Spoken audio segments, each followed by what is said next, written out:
Los Invencibles de América es un homenaje a todos aquellos héroes que forjaron la mayor nación hispanoamericana. Es la mayor gesta que jamás el hombre ha conocido. A lo largo de sus páginas encontraremos historias de aventuras, amores, luchas y traiciones, donde descubriremos a los conquistadores de cada uno de los países de la actual América. Se podrá conocer la increíble gesta de Hernán Cortés, el arrojo de Francisco Pizarro, la gallardía de Hernando de Soto, la inteligencia de Malinche, la maldición de Moctezuma, la fortaleza de Cabeza de Vaca o el sueño del Dorado. Descubre cómo los españoles forjaron la mayor nación mestiza del mundo, Hispanoamérica. Y antes de continuar, les recordamos la pregunta que les estamos planteando esta noche. ¿Puede un gobierno limitar la libertad de los padres de decidir acerca de la educación de sus hijos? Si ustedes creen que no, 905 80 81 40. Si creen que sí, 905 80 81 41. Y cambiamos de asunto. El próximo año, en 2020, se conmemorará el centenario de la muerte de Benito Pérez Galdós. Nacido en Las Palmas en 1843 y fallecido en Madrid en 1920, este novelista, dramaturgo, cronista y político está considerado uno de los más importantes autores en lengua española junto a Cervantes. Su enorme producción de novelas cortas que relatan la historia y la sociedad de la España del siglo XIX le valió la comparación con Honoré de Balzac y con Charles Dickens. Tras el éxito de su primera novela, La Fontana de Oro, publicó una serie de novelas sobre la historia de España desde la batalla de Trafalgar hasta la restauración de los Borbones en España. El ciclo completo de 46 novelas llegaría a conocerse como los episodios nacionales, 1873-1912, que son una compilación histórica magistralmente narrada en lo que llamaríamos ficción realista, novela realista. Si la mejor manera de conocer a un autor es a través de sus textos, debemos detenernos en una obra insólita sobre Galdós. No es una biografía al uso. Es el propio Galdós quien nos explica su pensamiento a través de una novela dialogada con sus propios amigos. Su título, Galdós, Diálogos biográficos. Su autora es Rosa Amor del Olmo. Ella es profesora de literatura, es doctora en filosofía y letras y directora de la revista Isidora de Estudios Galdosianos. Ella es quizá la mayor conocedora de la obra de Galdós que podamos encontrar. Rosa Amor, muy buenas noches. Muy buenas noches, gracias. ¿Por qué hemos de considerar tan grande e importante la figura de Galdós? Pues porque es el autor que ha creado la novela contemporánea. Es el padre de la novela contemporánea. Ahora ya podéis a lo mejor escuchar pues autores y escritores de primera fila que están reconociendo que se iniciaron en la escritura y en la cultura general a través de Benito Pérez Galdós. Era un hombre realmente polifacético, escribía, hacía artículos como periodista, atendía una intensa vida social, se dedicaba a la política, no desatendía su correspondencia. Pues la verdad es que yo me mimetizo mucho con él porque soy muy trabajadora y él lo que sí era un hombre trabajador, de poco hablar y de mucho escribir y hacer. Era un hombre de acción, pero digamos en el silencio, ¿no? Que es donde está un escritor. Y sí que abarcó, él fue autodidacta, porque vino en principio para estudiar a la universidad aquí, pero enseguida, en cuanto vio el ambiente madrileño, se hizo periodista. Y ya le contrataban como periodista y ese fue su comienzo. Pero como todo le interesaba y estudiaba y observaba sobre todo, a medida que se fue mezclando y aceptando también el ambiente de Madrid, y Madrid le aceptó a él, pues invadió todos los aspectos y los invadió porque los conoció, me refiero, ¿no? Desde su punto de vista de escritor. La medicina, la música, que era músico, la pintura, o sea, todo lo conocía. La verdad es que era un hombre de una cultura fuera de lo normal y con un talento también especial para las letras, y para los idiomas también, y sobre todo que fue de los primeros que en esa época viajaban a Europa, por lo tanto pudo tener una visión generalizada, universal, digamos, del presente que él estaba viviendo en Madrid. Pero nos está recordando al auténtico hombre renacentista, un Leonardo da Vinci, pues sí, que toca sí, todas las disciplinas. Exactamente. De hecho, la construcción de los personajes, por ejemplo, pues se basaba mucho también y se fijaba en sus amigos, médicos, por ejemplo, los retrató como nadie, en las mujeres, a las que también pues, conoció mucho, gran conocedor del carácter de las mujeres y también de los hombres. Entonces él hacía estudio, ¿no? digamos, psicológico y profundo, tanto del ser humano como de todo lo que le rodeaba. ¿Pero qué era más? ¿Era un literato o era un periodista? ¿O hay un único Galdós o son muchos los Galdoses diferentes? Pues sí, la verdad es que yo hay veces que lo comparo con Jesucristo, es decir, bueno, Jesucristo, por ejemplo, no escribió, podía haber escrito, él, ¿no? un manual de algo, por decirlo así. Sí, podía, ¿no? A Claro. Jesucristo le escribieron. Exactamente, pero hablaron de él, digamos, ¿no? O sea, o reprodujeron lo que él hizo, lo que él quería que se hiciera. Entonces, con Galdós sucede un poco que por un lado está Galdós en su contexto, después está la visión que tenemos hoy de Galdós y lo que significa para el progreso de las letras, ¿no? De las letras hispánicas. Entonces, hay muchos Galdós, porque efectivamente comenzó como periodista, siguió, su primera obra era un ensayo sobre novela ejemplar, bueno, más bien novela histórica, escribió esos episodios nacionales que has dicho, pero a su vez escribió novela contemporánea y después, a partir de 1890, se inicia en el teatro, que escribió unas 28 obras estrenadas en los teatros de Madrid y de Barcelona con éxito inaudito. Y a su vez seguía siendo columnista y político y académico, o sea que tenía vida social por temporadas, ¿no? Había veces que no le quedaba otra que recluirse y Curioso esa trabajar. vida social y esa actividad, porque Benito Pérez Galdós era un hombre tímido e introvertido, ¿no? Pues, por ejemplo, en los mítines políticos, él no daba su panfleto, digamos, su texto para que lo leyera otro. Era un hombre en ese sentido reservado y siempre lo ha sido, reservado también de su vida, lo cual me parece muy bien. Así debe ser, ¿no? Porque los estudiosos, los filólogos y literatos, lo que estudiamos son sus obras, no tanto a su autor y lo que hacía cada día, ¿no? Es verdad que la obra es el resultado de la vida de un autor y de lo que siente y observa, pero igual no nos interesa tanto analizar si tuvo una novia 20 o lo que sea, que puede ser anecdótico, pero a mí, por ejemplo, pues me interesa mucho más esa parte de su taller de escritura, ¿no? De sus manuscritos, de las fases de escritura y cómo construía la novela, ¿no? Para eso es un genio realmente, y cómo manejaba el lenguaje y la lengua española, que es tan rica y que hoy en día parece que se nos ha quedado en 150 palabras, 400 palabrotas y lo que cabe en un Twitter, sí. Claro, es una pena. Pero ¿podemos definir con un adjetivo la obra galdosiana? ¿O nada tienen que ver los episodios nacionales con Fortunata y Jacinta, con el resto de obras?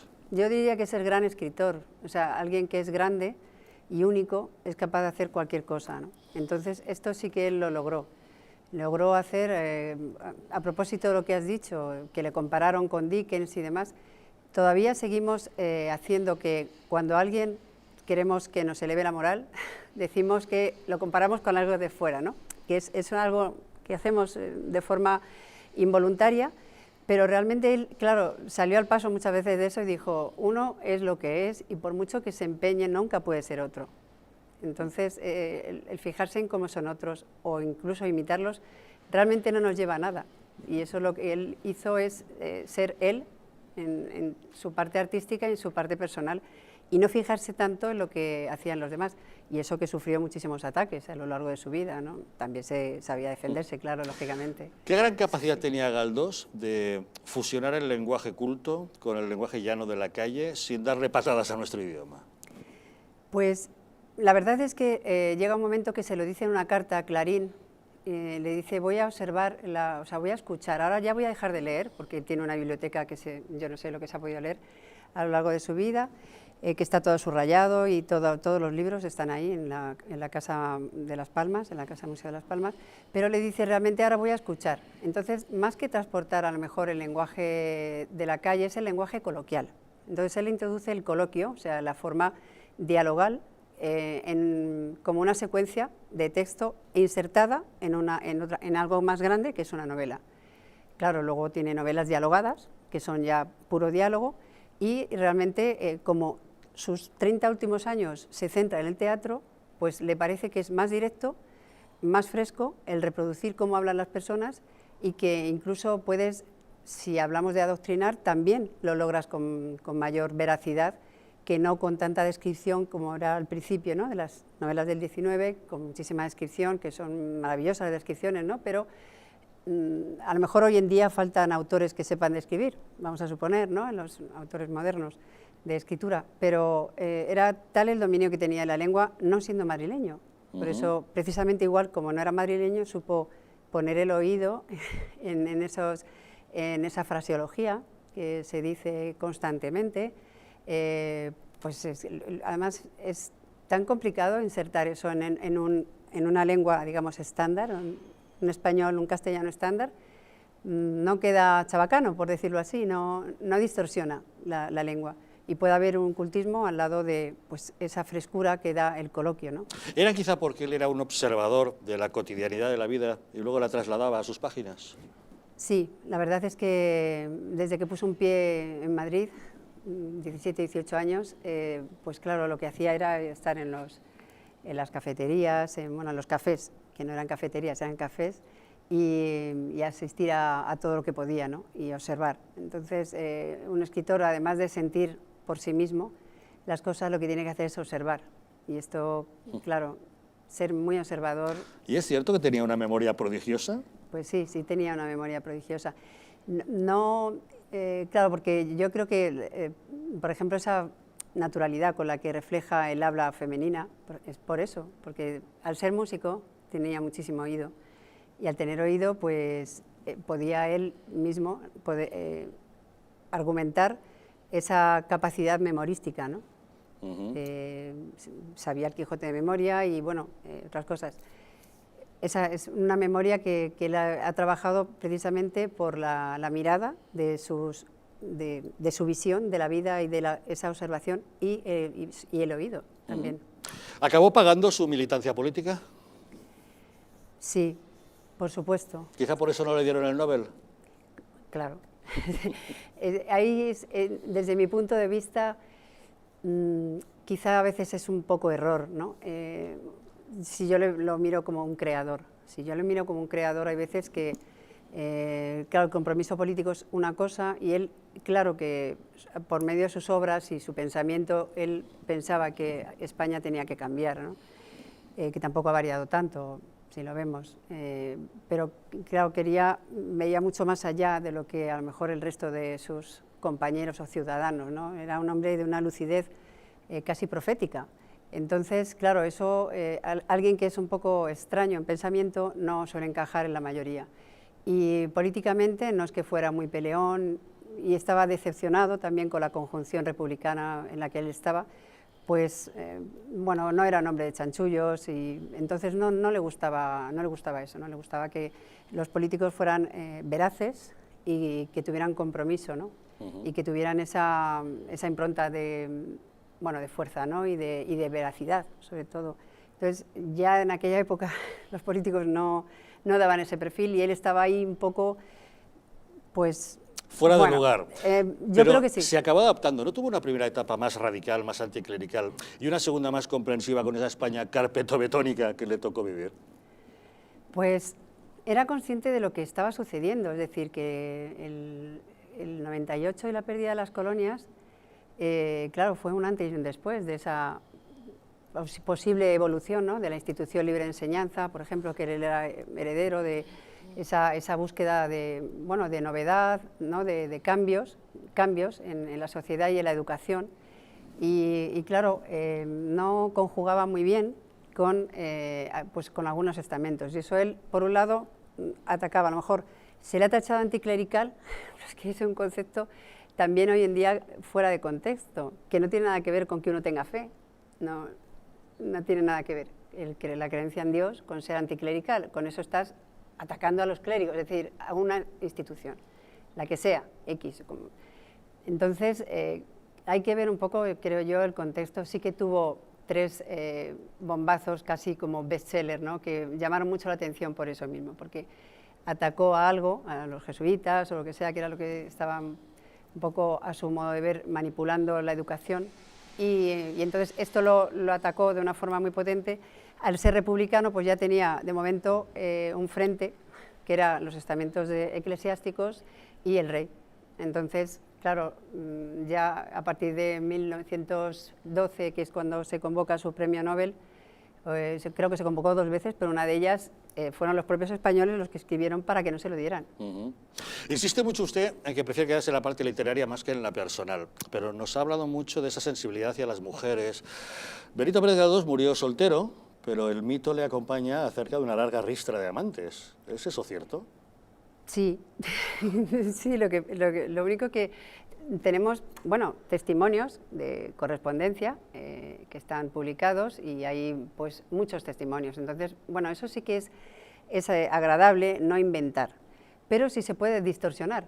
Es decir, el enfoque que tenía él de Madrid, por ejemplo, se puede hacer de 2 formas. Una, como si fuera un autor de costumbres, como Mesonero Hermanos, que no lo era. Otra, en Madrid, un escenario como podría utilizarlo Joyce, o sea, o cualquiera, ¿no? Entonces, es eso, digamos, las posibilidades que y otras muchas más, me refiero, pero que podemos hacer un Galdós muy pequeño, cargado de etiquetas y de estereotipos, y hoy podemos hacer un Galdós enorme, más grande, que nos suba un poco la moral a todos, ¿verdad?, en este momento, de ser un autor que ya no solo que muchos extranjeros han querido, por supuesto, venir a conocer España y sus personas también, ¿no?, o Madrid o Toledo, porque él ha escrito de muchas ciudades, es porque esos personajes que son muy españoles, o que podemos vernos identificados, también ha hecho seres universales, ¿no?, en parte. Fortunata y Jacinta son 2 mujeres, y tantas otras obras, ¿no? Ese retrato donde los españoles nos vemos muy identificados con un abanico enorme de contradicciones, pero que todas esas contradicciones califican a lo que es ser español, a lo mejor. Y todo es así de contradictorio. Escribo anticlerical, pero a su vez tengo fe, y mañana escribo algo que el protagonista es un sacerdote, por ejemplo, como Nazarín, o la protagonista es también una mujer santa, unas novelas espirituales que nadie las ha escrito así. Entonces esa es la contradicción, y mientras iba a pelearse con otros, ¿no? Entonces no me gusta mucho, digamos, como profesora, estudiosa de él, muchos años, que mezclar todo. Pero forma parte de su vida, a fin de cuentas tuvo una hija con Lorenza Cobian, tuvo un romance con Emilia Pardo Bazán, dicen. No, sí, claro eso que está lo tuvo. comprobado. Eso sí, porque hay correspondencia, sí, y hay además evidencias de, por ejemplo, cuando estrenó en 1892 la obra Realidad, pues doña Emilia Pardo Bazán le había sido infiel, o sea, dentro de que eran amantes, pues ella le había sido infiel en un viaje a Barcelona, y precisamente él estrena esta obra, que es la vida de un matrimonio, donde es ella la que es adúltera.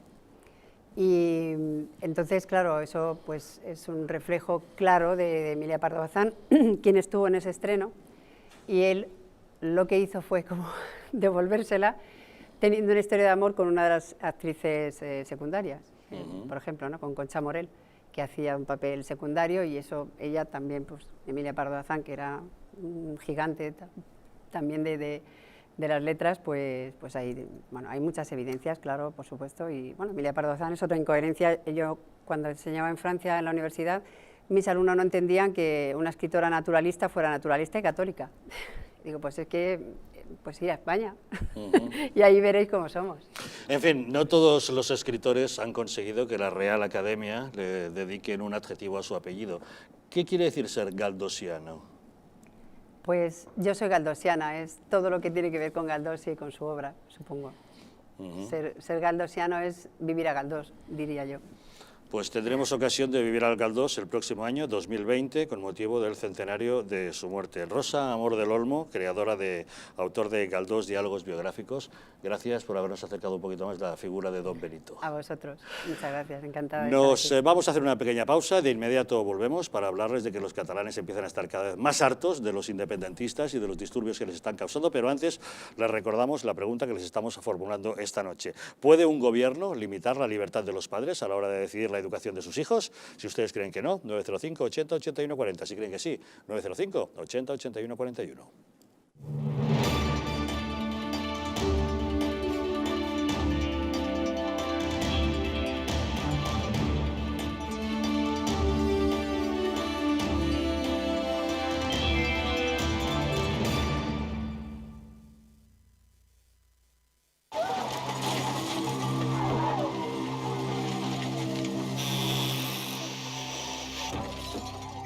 accidente de tráfico, ¿quién prefieres ser? ¿Quién vive o quién muere? Tu instinto elige sobrevivir. Pero veamos, tienes fractura de fémur, 2 costillas rotas y muchas contusiones. Tendrán que operarte, ponerte 2 pernos en el hueso y tomarás muchas medicinas para soportar el dolor. Un dolor que será más grande en el momento que descubras a un policía judicial a los pies de tu cama. Has matado a tu mejor amigo y también a un niño de 7 años que viajaba en otro coche. No puedes mirar a la cara a sus padres. No puedes reconstruir los pedazos. No puedes mirarte al espejo. Todo esto no te dejará dormir por las noches y te engancharás a los ansiolíticos. Ingresarás en prisión por homicidio imprudente. La cárcel es un lugar en el que no te imaginaste nunca. Tu mujer no podrá soportar la situación. Tu trabajo desaparecerá y te será difícil encontrar otro teniendo antecedentes penales. Así que piénsalo 2 veces antes de pisar el acelerador, tomarte esa copa o mirar el móvil. Dirección General de Tráfico, Ministerio del Interior, Gobierno de España.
¿Estamos en un auténtico Estado democrático o estamos en una partitocracia?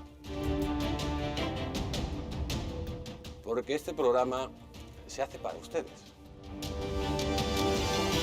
La ciudadanía está quedando atónita a lo que estamos viendo. Vamos a ver cosas que nunca se imaginarían. Lo que ha pasado en España demuestra que Falconetti no es tonto. Que la democracia, ¿qué es lo que es, amigos? El imperio de la ley. Esta izquierda rancia lo que quieren es exterminar todo aquello que no piensan exactamente igual. El castigo va a ser terrible para todos los partidos.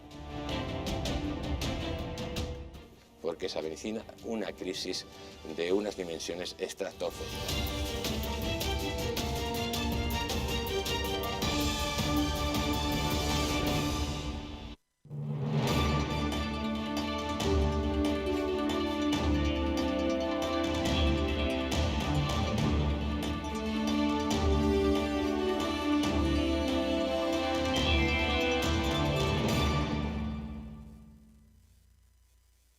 ¿Te han abandonado los bancos? ¿No consigues financiación? En ASFI Asesores Financieros te ayudamos a alcanzar todas tus metas. El dinero que otros te niegan, nosotros te lo conseguimos en 15 días. Crea tu propio negocio, compra tu propia vivienda, soluciona tus problemas de deudas. En ASFI Asesores Financieros hacemos que todos tus sueños se hagan realidad. Llama ahora al teléfono 915-102-741 y soluciona tus problemas en tan solo 15 días.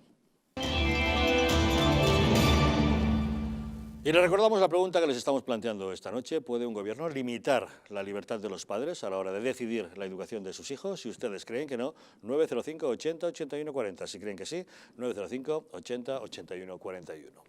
Y una buena noticia, entre los catalanes está cayendo el apoyo al independentismo. Según el barómetro presentado hoy por el Centro de Estudios de la Generalitat, el llamado CIS catalán, se ha publicado una última encuesta en la que se desvela que el apoyo al independentismo sigue bajando en Cataluña. El 48,8% de los catalanes con derecho a voto dice no a la independencia, frente al 41,9% que dice que sí la apoya. La encuesta, llamada Cosmopolitismo y Localismo en Cataluña, fue elaborada entre el 16 de septiembre y el 7 de octubre, justo antes de la publicación de la sentencia del 1O. La verdad es que debemos decir que en Cataluña la gente está cada vez más harta del vandalismo y de las incomodidades que causan los independentistas. Ya no solo las noches de terror que se vivieron en Barcelona, con quema de contenedores, cócteles molotov, agresiones a la policía, lanzamiento de piedras y adoquines e incendios por toda la ciudad. También está la incomodidad diaria a la hora de desplazarse. Uno nunca sabe si se encontrará tendrá la calle bloqueada, la carretera cortada o el servicio de ferrocarril interrumpido por los sabotajes que llevan a cabo los separatistas. Para mañana sábado, por ejemplo, los CDR ya han convocado un bloqueo total en las estaciones de tren de Barcelona. Y ahora, esos radicales que han bloqueado la plaza de la Universidad con su acampada.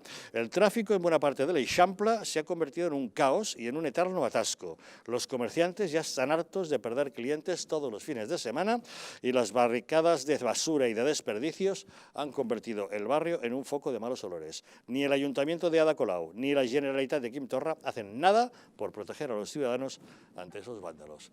La verdad es que la situación está delicada, Lorenzo. Bueno, es una pena, decíamos antes, que le dedicamos muchísimo más tiempo a estas cosas que las verdaderamente importantes, que pueden ser pues la educación, la seguridad, las infraestructuras, lo que en teoría hace que, bueno, pues una sociedad progrese o no progrese, se adapte a los tiempos, sea capaz de competir con el resto del mundo, etcétera, etcétera. Y al final lo que llena de tinta todos los días, todas las mañanas los medios de comunicación es precisamente toda esta cuestión. La cuestión del nacionalismo, que en este momento está muy centrada en Cataluña, pero que desde los inicios de la transición hemos ido viendo cómo pues empezó en el País Vasco, ha seguido por aquí, y si no se para, si no se corta de alguna manera, pues va a continuar, como ya está comenzando, pues en Baleares, en Canarias, en Teruel, en Valencia, por supuesto en Galicia, y al final, poco a poco, pues iremos haciendo reinos de taifas con ambiciones independentistas, ambiciones de poder, al final, bastardas de poder, pues prácticamente allá donde exista una administración pública con alguna competencia. En este caso concreto, bueno, pues hay que felicitarse, hay que alegrarse. Lo que pasa es que, como tú bien decías, Javier, esto se ha producido horas antes, días antes de la sentencia. Yo no sé cuál será, tal y como está la sociedad en Cataluña. Claro, la sentencia puede provocar un efecto ambivalente. Claro, por un lado, a los que se sienten muy nacionalistas, decir, oh, ya está otra vez el Estado imponiendo con su represión a través de los tribunales, o la gente decir, claro, es que habían cometido un delito, es que ya vale de que nos tomen el pelo, a saber, ¿no?, qué efecto causará. Claro, la reacción en las calles, consecuencia de eso. No, y en las calles, todo lo que la gente más o menos normal está harta de que estén imposibilitando su vida normal. Pero por terminar, yo, claro, sin saber cuál va a ser la reacción, probablemente los que están a favor, o sea, mejor dicho, en contra de la independencia, ese 48,8%, ya muy cerquita del 50%, no creo que una sentencia benévola, por un lado, o conocida de alguna manera como benévola o benevolente, y por otro lado los altercados en las calles les hagan tornarse hacia el independentismo. Yo no lo veo fácil, insisto, no. La sociedad catalana está tan envilecida y tan enloquecida que en fin, puede todo menos sorprendernos, pero en principio yo diría que no va a ser así. Y sin embargo, alguien que está a favor de la independencia, cuando vea que no puede ir a trabajar, que a su hijo le han zurrado por no sé qué, que se colapsan las calles y que su negocio pues resulta que no ha podido abrirlo, le han roto las cristaleras de los escaparates, pues cabe la posibilidad de que poco a poco se vaya retrayendo y retractando de tesis, o de estrategias al menos independentistas, ¿no? Lo que sí que tengo claro, al hilo de lo que comentábamos hace poquito, es que con unos medios de comunicación,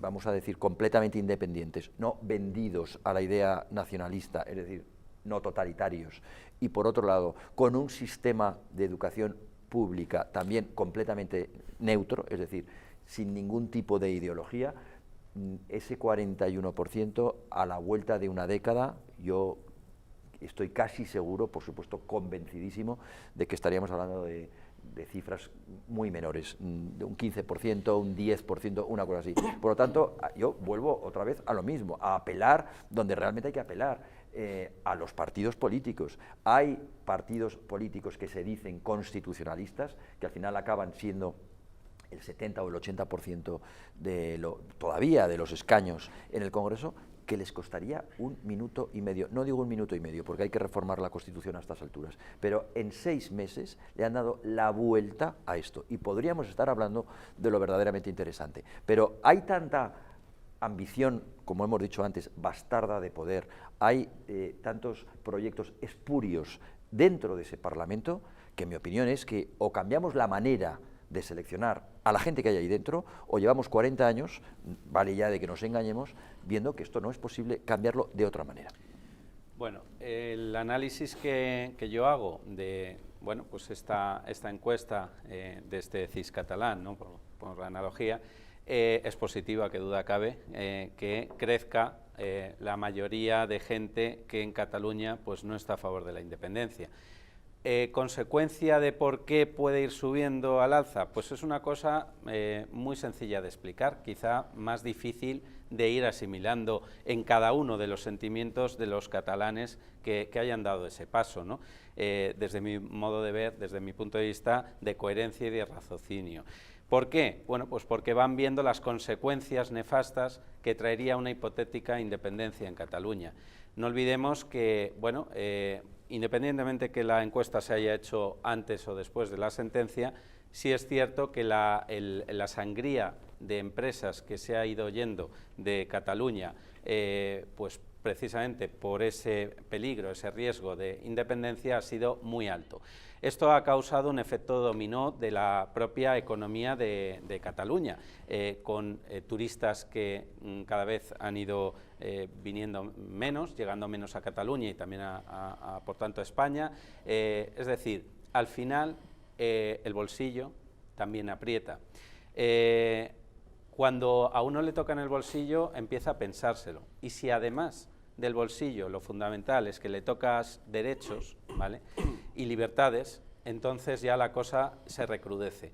Y habrán visto muchos catalanes que en esa hipotética Cataluña independiente ni es como los políticos, y estoy de acuerdo con Lorenzo, como se la habían pintado, no es para nada como se la habían pintado, lo que pasa es que no se la habían explicado. Oiga, si usted alguna vez Cataluña es independiente, pues ya no estará en el euro. Si no está en el euro, tendrá una moneda, que llamarán como quieran llamarla, pero que valdrá automáticamente pues, un 40, un 30, un 40, un 50% menos de valor.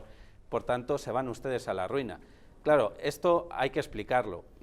Algunos habrán ido dando cuenta en función de esa sangría de dinero que se está yendo por las alcantarillas de los CDR que incendian las calles, pero que también dilapidan el dinero de los catalanes y de los españoles. Por tanto, yo la lectura que hago es bienvenida a esta encuesta, ojalá crezca más y que muchos de ellos yo creo que han hecho cuentas y han visto el coste tan alto que tiene de dinero y de derechos y libertades. Yo creo que creo que no bajan los independentistas, no baja el independentismo. Yo creo que hay una hartura de los pesados. O sea, quiero decir, el pesado cansa, y un pesado que es tan constante y tan así, tan obvio y tan pesadito, valga la redundancia, como los independentistas catalanes, provoca una desafección. Ahora, lo separaría, es decir, no creo que baje el independentismo. Y a lo mejor ni siquiera es lo que hay que hacer. Lo que hay que hacer con el independentismo, bueno, es a muy largo plazo, evidentemente, convencerles de que no sirve el nacionalismo para nada útil para la sociedad de ningún tipo, pero eso no lo podemos resolucionar ahora, eso es un debate que poco a poco lo conseguiremos, pero sí que hay algo que podemos hacer, y coincido con Lorenzo, coincido con lo que estáis diciendo, que es, vamos a poner el valor independentista muy por debajo, es decir, que el ciudadano catalán que se siente independentista no considere que el independentismo es lo primero, lo último y lo esencial en su vida. Es decir, oiga, pues sí, yo soy independentista, pero a la hora de la verdad me interesa más que este hospital esté funcionando, que sí, soy independentista y lo voy a seguir siendo durante 40 años más, pero hombre, esta calle la verdad es que igual deberíamos reinvertir un poco. ¿Qué tal si hacemos un poquito de más inversión productiva en lo que sea? Entonces, la clave es eso, lo que tenemos que conseguir es que la sociedad catalana, que aún así se considera independentista, descubra que, uno, no es solución, dos, es problema, y tres, que hay una serie de elementos que son más importantes. Y creo que de alguna manera lo refleja esta encuesta. Es decir, yo lo que no soy independentista, pero lo que no puedo ser es pesado. Quiero decir, una cosa es que yo crea en una Cataluña libre, independiente, república, brutal, espectacular, donde la moneda no solamente baje, sino que implosione, compramos los Estados Unidos de América y revendemos México, Nuevo México, sino, oiga, lo que no puedo hacer es, efectivamente, déjeme ir a trabajar, deje el paso fronterizo, una cosa es ser independiente. Al final, afortunadamente, cuando le tocas las narices a la gente, de una manera muy general, cuando una minoría toca las narices a mucho, pasa esto. Si fuera al revés, o sea, si fuera una mayoría tocando las narices a una minoría, se produce una revolución y cambia. La prueba evidente de que es una minoría es que toca las narices. Por lo tanto, pues enhorabuena que poco a poco se va consiguiendo solucionar la cosa, a pesar de lo mal que lo hacemos desde el resto de España. Es mérito de los CDR. Es mérito convirtiendo en españolistas a los separatistas. Vamos, hombre, no hay nada más, a base de dar la no hay nada más españolizador y de que un entorpecer la vida de ese CDR. modo. O sea, te toca ir a trabajar a las 7 de la mañana y te toca un CDR cortándote el vamos, te vuelves... CDR, ande, fuera. Sí, estoy de acuerdo con Lorenzo en lo que acaba de comentar, es decir, que el extremismo, el radicalismo extremo, pues provoca que muchos independentistas, pues evidentemente no apoyen el independentismo porque este radicalismo también les perjudica a ellos. Por tanto, esta teoría yo creo que es muy válida. Y Pero también es de Alberto, no mía, ¿eh? ¿Perdón? Da igual. Que lo ha dicho Alberto, no yo. O Alberto. Como buen socialista comparto... Bueno, pues ya que estoy de acuerdo con Alberto en este asunto, tengo que decir que el diálogo no sirve de nada, pero no vamos a entrar en este debate ahora. Y lo que está clarísimo Ya sabía es... yo que eran, pero... Sí, bueno, bueno, vamos a dejarlo. Independientemente de que esta encuesta sea verdadera o no, a mí como ciudadano, como español, lo que me preocupa es la mayoría en el Parlamento catalán. No si hay más independentistas o no en la calle, que también es bueno, por supuesto, y es positivo que se reduzca el número de independentistas. Y en este sentido, pues, esa colación lo siguiente. Podríamos tener unas elecciones autonómicas en Cataluña en breve. Quizás se convoquen para marzo del año siguiente. Estamos a la espera por una estrategia precisamente en este caso, de JxCat, y podríamos tener unas elecciones en marzo de 2020. No me voy a extender ahora en esta estrategia independentista, simplemente quería decir que ya veremos a ver del resultado de estas elecciones si se puede conformar una mayoría independentista en el Parlamento catalán, que esto realmente es lo importante.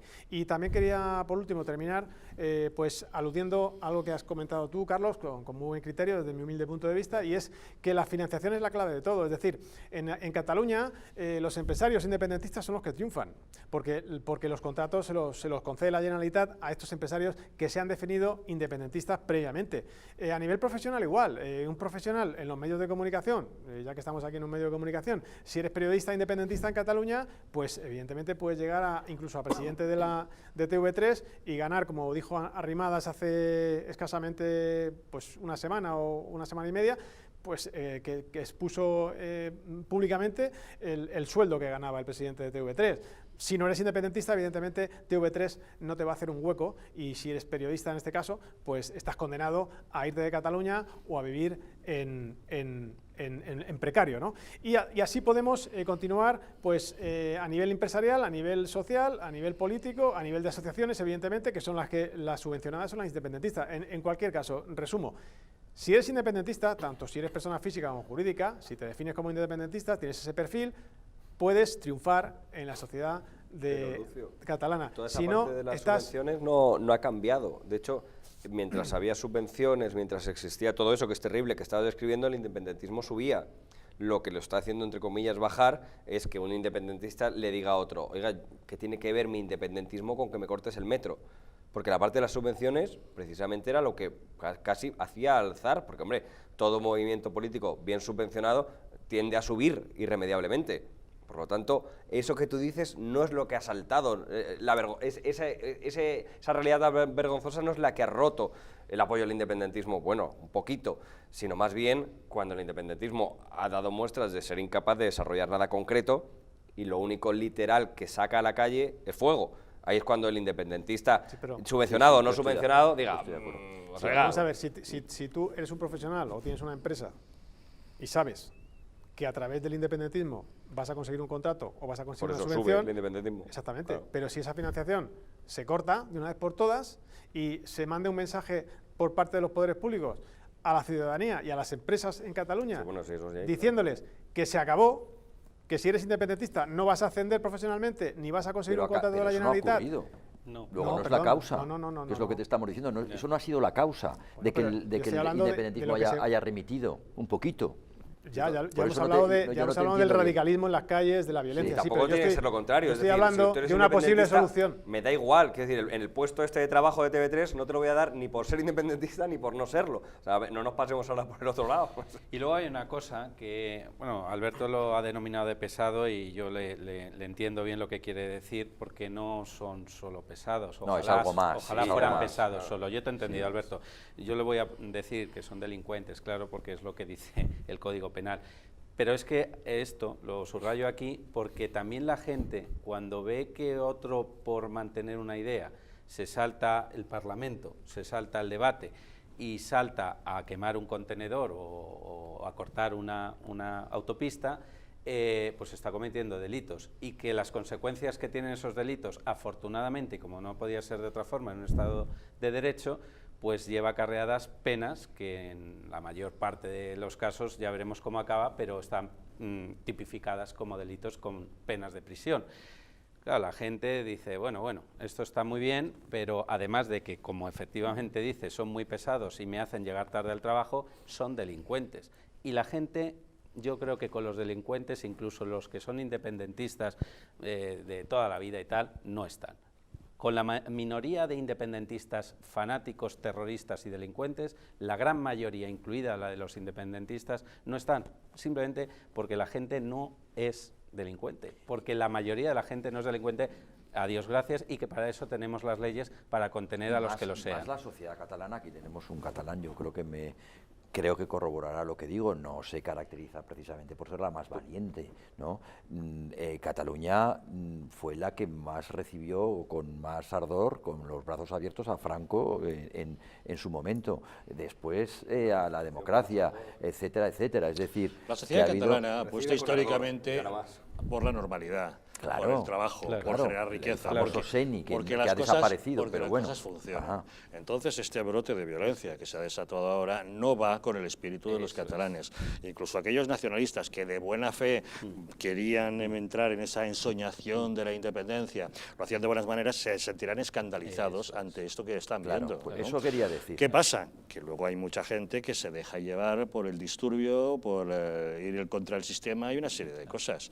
Pero sin lugar a dudas, esta violencia Pero no sobre todo obedece por la a la propaganda. personalidad de los catalanes. Sí. ni mucho Yo lo menos. resumiría, este bajón que ojalá pues empiece a suponer de verdad una tendencia, ¿no? Y con el paso del tiempo pues se vaya reduciendo. Yo lo dudo, por otra parte, mientras no se controle la generalidad de Cataluña, la educación y los medios de comunicación, yo lo veo muy difícil. Pero en todo caso... De todos modos, es muy significativo que haya este bajón de S44 a S41 de un barómetro a otro, del Sí. CEO, sin que se haya controlado la educación en los medios de comunicación. Claro, por dos Lo cual cosas. quiere decir que hay una serie de elementos externos que sí han influido. Allí voy.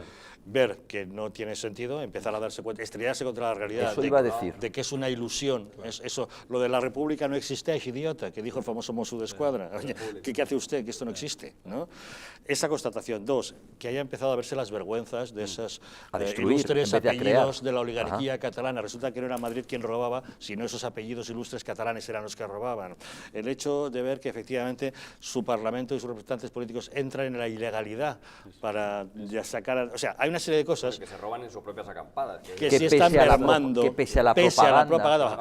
Con lo cual, si encima Ese era mi consideramos resumen. desarticular esa propaganda, entonces es de suponer que bajaría muchísimo más el apoyo a ese independentismo falaz e ilusorio, ¿no? Ese era mi resumen. Pese a la propaganda, Lo que pasa es que para que eso suceda, la perdón. violencia y el Estado de Derecho, por otra parte, el hecho de ver, además de los aspectos de la corrupción, que fueron la causa de la gran inyección hacia arriba del independentismo. Así ¿Por qué? es, Porque para decían, tratar de huir de la justicia española. creemos nuestro propio sistema judicial porque si no vamos a acabar todos dentro. Y en última instancia, no solo el Código Penal, sino el ver que el independentismo lo único que está creando es destrucción, Claro. es decir, no crea nada, sino que destruye, pues ha hecho que remitiera. Claro. Pero, cuidado, yo he dicho que ojalá sea una tendencia, pero que lo dudo, que como no se corte de verdad, esto no será, la tendencia se revertirá. Sobre todo Pues porque si aquí- vamos a tener aquí- un gobierno bolivariano, difícilmente se va a cortar Claro. eso. Pero porque, claro. como bien decía Lucio, o sea, el sentir de la calle puede ser ese, al final el Parlamento no deja de ser otra cosa, o así queremos entenderlo, que el sentir de la calle, pero se tiene que materializar y efectivamente, si no hay mayoría en el Parlamento de los que estén a favor al menos de un orden constitucional y de que se respete la ley, pues difícilmente tendrán una televisión pública que no adoctrine con altavoces de estos mediáticos todo el rato incendiando las calles, y claro, y todo eso estoy de acuerdo contigo, que no se vislumbra a corto plazo que suceda. Bueno, se nos va acabando el tiempo. Ya saben que esta noche les preguntábamos si puede el gobierno limitar la libertad de los padres a la hora de decidir sobre la educación de sus hijos, y a estas horas han votado que no en un 97%, que sí en un 3%. Me da la impresión de que es lo más sensato. No podemos permitir que un gobierno se meta en nuestras vidas cercenando nuestras libertades. Los teléfonos siguen abiertos por si ustedes quieren seguir votando. Lucio Muñoz, un placer, muchas gracias por habernos acompañado. El placer ha sido mío, como siempre, Javier, ha sido un honor y encantado de haber estado Muy aquí. buenas noches. Carlos Lacaci, gracias también. Javier, muchísimas gracias, y Gracias. a todos los telespectadores. Alberto Sotillos, gracias por acompañarnos. Un placer. Sí, señor. Hasta una próxima ocasión. Y Lorenzo Abadía, muchas gracias por Buenas acompañarnos. noches, Javier. Nos vamos, pero ustedes no se vayan lejos, que les dejamos con la película. Esta noche, con él llegó El Escándalo, una película dirigida por Vincent Minnelli y protagonizada por Robert Mitchum, Eleanor Parker y George Peppard, que nos narra las peripecias del hombre más rico y poderoso de Texas, que es un mujeriego empedernido, lo cual causa el fracaso de su matrimonio. Su mujer se dedica entonces en cuerpo y alma a su hijo, hasta que este hombre decide hacerse cargo de la educación del chaval, llevarle de caza y a actividades que considera más masculinas. En fin, que disfruten ustedes de la película, que pasen un buen fin de semana, y nosotros les esperamos el lunes nuevamente aquí en Los Intocables.